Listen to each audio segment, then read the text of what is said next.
What do you do if you're craving pies while eating on a calorie deficit?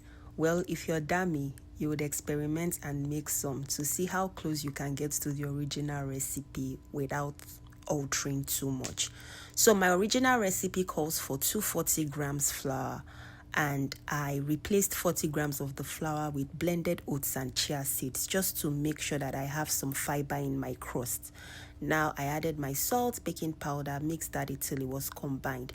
Now for my fats, I usually use butter and a little bit of margarine. A tablespoon of butter is 100 calories. A tablespoon of margarine is 100 calories. So I use this light butter, which is 35 calories. It's way less calories than butter and margarine. And then I added it to my flour mixture and started using my hands to crumble it. This butter is very, very cold. Like, I put it in the freezer like the day before I started making this. Then I added some cold water. There's some ice on it. You want to make sure that your dough stays cold because you don't want the butter to melt until it gets to the oven. That's what creates the flaky layers in your pie crust, especially when you're using a low fat butter like this. It melts easily. So once the dough is shaggy, I just put it in my cling wrap, and then I use the cling wrap to complete forming it because I didn't want the heat from my palms to melt the butter. So once it was completely formed into a dough ball, I put it in the freezer to chill for, I don't know, till I was done with my filling and everything was cool. You want to make sure that your dough rests properly. Now for the filling, it's pretty much the same way I make my regular filling, just that I added less oil and added more carrots so that I can have more fiber in my crust. So I added my seasoned chicken breast to my skillet, and then I kept flipping it until it was completely cooked through. Then I removed it and put it in a bowl. I didn't wash the pan because I wanted to cook the filling in that same pan, and there are a lot of good flavor bits at the bottom of the pan.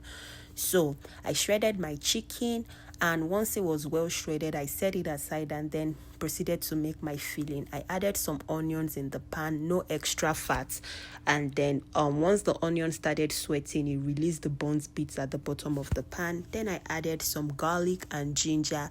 Then I added my carrots. As the carrot sweats, we can see that it's lifting up everything at the bottom of the pan. Then I added my chicken, and then I added some roast potatoes. You don't have to use roast potatoes. I just had some leftover roast potatoes from another recipe.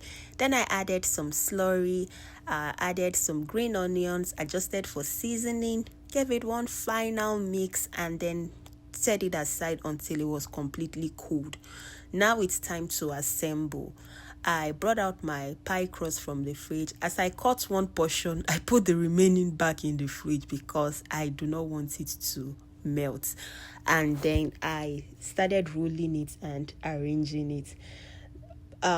Pies, they look small, but it's very calorie dense. My regular recipe, this small one is 250 calories, and my tweaked version now, the small one of this is 179 calories, which is still high for a snack. Like, how many are you gonna eat? But something must kill a man.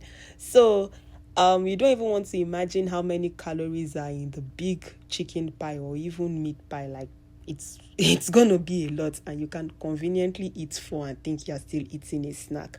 So once I was done assembling my pie, I sealed it up with my fingers. Then I made an egg wash and then just put it all around the pies. Made some vent holes with my fork and baked it in the oven at 350 F for about 35 minutes.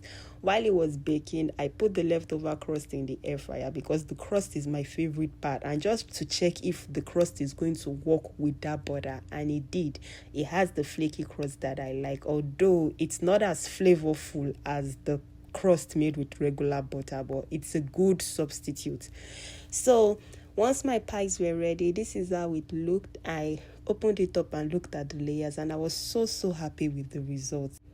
If I make this again, I'm not going to substitute part of the flour with oats and chia seeds. I will just use flour completely, and that would even be slightly lower calories. But it turned out good overall.